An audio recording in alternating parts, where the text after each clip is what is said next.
Maido! Hi there, Japan fans. In today's show, we are going to talk about some tips to help you make your presentations more impressive.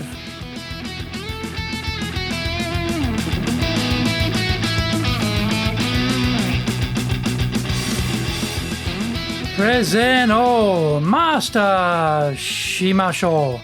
This is the Presentation Japan Series podcast. We are beaming around the world to you from sunny Minato-ku here in Tokyo. I'm your host, Dr. Greg Story, your corporate coaching and training guy, committed to your success. I'm the president of Dale Carnegie Train Japan and the best-selling author of Japan Sales Mastery and Japan Business Mastery. Now, this podcast has 4 objectives for you. Help you to be clear, confident, persuasive, and highly influential with those around you. Now that's a big, isn't it? Becoming more influential with those around you. That's what we want. If you have feedback on the show, preferences about potential topics, let us know. Don't forget to rate, review, subscribe, and share this podcast. Our daily lineup is massive. Who else, who hasn't been certifiably declared insane, does 6 podcasts a week in English and 2 every fortnight in Japanese? Unbelievable. Here we go. Mondays, the Cutting Edge Japan Business Show podcast. Tuesdays, the Presentations Japan series. That's this one. Now, every second Wednesday, we have the Business Tatsujin no Oshie Show. On Wednesdays, we have the Japan Sales Japan series. Thursdays, we have the Leadership Japan series. And every second Thursday, we have the Business Pro Podcast. Fridays, we have the Japan Business Mastery Show. And Saturdays, we have Japan's top business interviews. Now, this is episode number 203. We are talking about 7 tips from the front lines of presenting. I have the opportunity to give a number of presentations each year. I video them as well, so I can study where I can improve them further. What I find very interesting, though, is that I'm a poor model in some ways for others who don't have that chance to present publicly so often. I was teaching some presentation skills classes recently, and the students are probably a better fit for most people as a model. They are in the class because they need to become more persuasive and more professional when they speak. Our high-impact presentations course is the Rolls Royce of presenting. So allow me to encapsulate some of the big breakthroughs I see in our classes as tips that you can immediately adopt for yourself. Number 1, stand up straight. Well, come on. You may be saying, is that a tip? How hard could that be? Surprisingly, many people can't stand up straight. They put more weight on one leg than the other, kick out one hip, and so look way too casual. Others are swaying about the place from the hips like a drunken sailor. This swaying makes them look like they lack confidence and conviction about their messaging, which is extremely bad, but simply fixed. Stand straight and don't sway about. Number 2, turn your neck. Do not turn your shoulders or feet when looking at people in the audience sitting on the sides. Amazingly, some presenters even half lean over towards someone who is sitting off to the side of the speaker. Or, even more fascinatingly, they do this cute little soft shoe shuffle with their feet to face that person. You look clunky, way too casual, and unconvincing. Stand up straight on the one spot and just simply turn your head to look at people to the sides of the audience. Number 3, start strong. It is very hard to build up the energy after you start. For whatever reason, it is easier to start strong and then adjust the strength later. When you begin softly, you tend to get stuck there. Remember, this is the age of distraction, and we face the toughest audiences ever created. When they hit that room to hear your talk, their brains are chock full of stuff already. We have to break into their brain and open them up for our message. A strong start cuts through the crowd noise and grabs immediate attention. Number 4, use gestures intelligently. The gesture needs to be congruent with what we are saying. A simple way to understand this is, if I was saying, this is a huge global project, and had brought my palms together in front of my body, facing each other only a few centimeters apart, showing a very narrow range, the words and hand position don't match. For that sentence, I need to have my arms up around shoulder height and stretching wide, almost at 180 degrees to my body. Find out more when we come back from the break.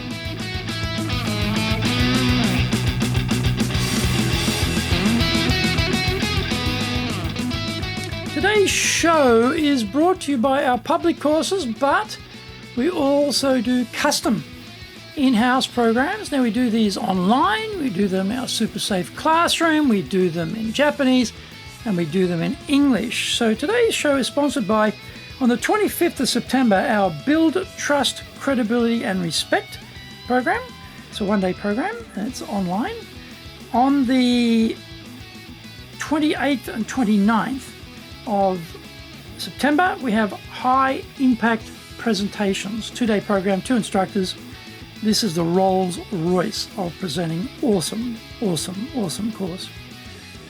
October 6th, running for 7 weeks consecutively, we are holding our Leadership Training for Managers course. That will be in person in our super safe classroom starting on October 6th.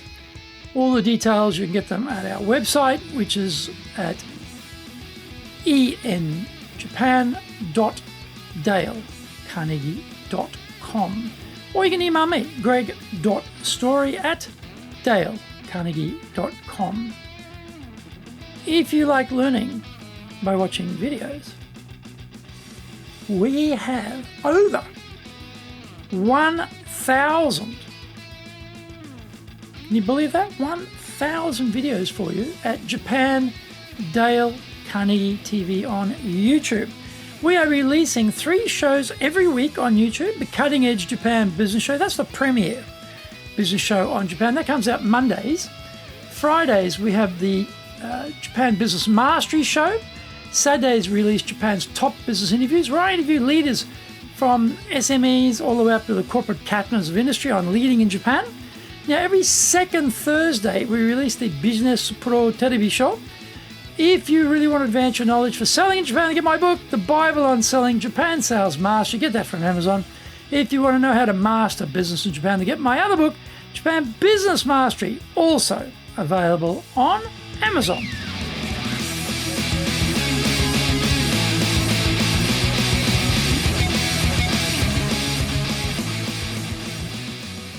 Welcome back. So, we were talking about gestures. What many people miss is the opportunity to pair the gesture with the concept. Use your hands as a measuring stick to indicate high, low, big, small, etc. When students do this type of gesture in the class, they feel a bit shy, as if it is too exaggerated, especially when they're doing the big gestures. However, once they get into the review room with the other instructor, they see themselves on video and realise, it looks very natural and normal. Number 5, eyeball your audience. If we want to persuade our audience, we need to engage them. The most powerful way to do that is give them eye contact. Politicians are geniuses at getting this wrong. They do eye contact quick sweeps of the assembled punters, effectively connecting with no one. This is fake eye contact. We want to pick up people in the crowd and give one person solid, uninterrupted eye contact for 6 seconds.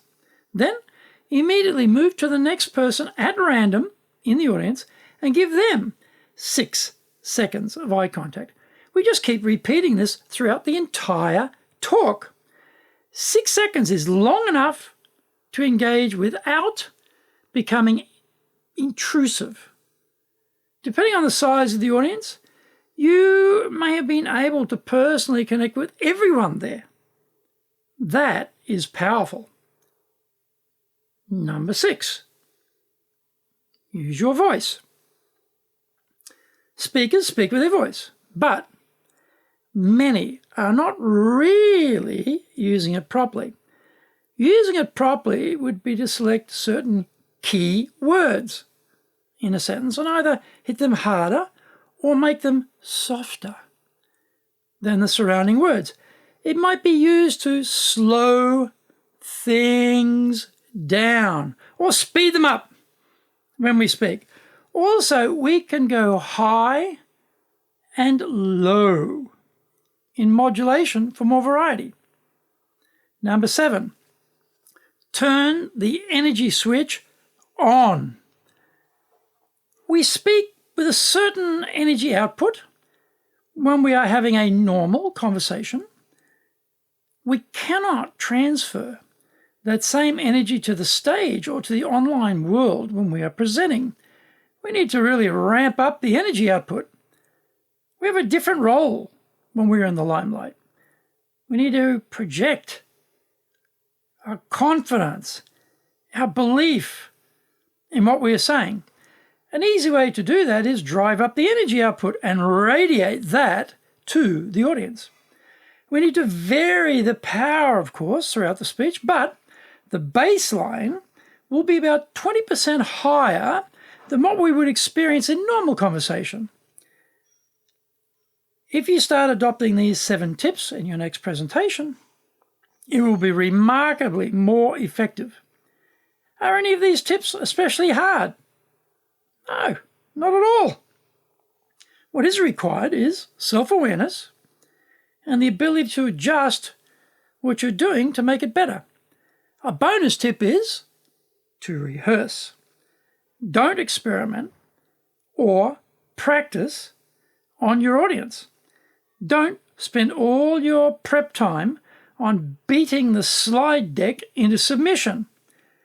Allocate time to practice a talk and, if possible, video it for review. You will be better at getting the time limits of the speech correct and will be so much more confident when the big day comes for your talk.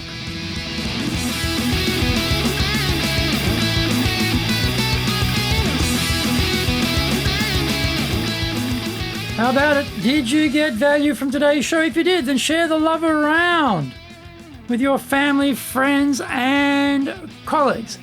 Don't forget to rate 5 stars, review. What a great podcast. Subscribe so you get it every week. And share this podcast with others so we all can face better presenters when we're in the audience and not have to put up with some of the most dreadful presentations in the world by people who are untrained. Let's cut ourselves a bit of slack here and get everybody better so we don't have to put up with such poor performances. Until the next episode, Go out there and apply the learnings from today. Become a presentations legend. A legend amongst your circle. It won't be that hard because your circle invariably will not be all that good. You'll look like a superstar compared to them. Thank you for listening, and please tune in next week. Remember, I'm your corporate coaching and training guy, committed to your success here in Nippon.